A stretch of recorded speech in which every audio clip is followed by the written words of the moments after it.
বহুতে মোক এইটো প্ৰশ্ন সুধে যে পাহিবা মই মোৰ এক্সৰ লগত ফ্ৰেণ্ড হ'ব পাৰোঁ নে নোৱাৰোঁ বা এক্সৰ লগত আমি ফ্ৰেণ্ডশ্বিপ ৰাখিব পাৰোঁ নে নোৱাৰোঁ চ' মই কেইটামান প্ৰশ্ন সুধিম যিকেইটা প্ৰশ্ন মই একচুৱেলি ছ'চিয়েল মিডিয়াতে দেখিলোঁ আৰু সেইকেইটা প্ৰশ্নৰ উত্তৰ যদি আপোনাৰ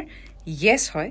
তেতিয়াহ'লে আপুনি ডেফিনেটলি পাৰিব আৰু যদি সেই প্ৰশ্নৰ উত্তৰকেইটা যদি নো হয় তেতিয়াহ'লে ডেফিনেটলি আপুনি আপোনাৰ এক্সৰ সৈতে ফ্ৰেণ্ড হ'ব নোৱাৰে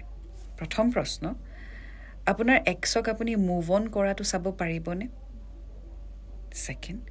আপোনাৰ এক্সক আকৌ এবাৰ কাৰোবাৰ প্ৰেমত পৰাটো আপুনি চাব পাৰিবনে বা সহ্য কৰিব পাৰিবনে থাৰ্ড আপোনাৰ এক্সে যাৰ লগত আপুনি ফ্ৰেণ্ড বুলি ভাবিছে আপোনাৰ এক্সে তেওঁৰ প্ৰেজেণ্ট ৰিলেশ্যনশ্বিপৰ কথা আপোনাৰ লগত হেপিলি শ্বেয়াৰ কৰে সেই কথাবোৰ শুনি আপুনি এফেক্ট নোহোৱাকৈ থাকিব পাৰিবনে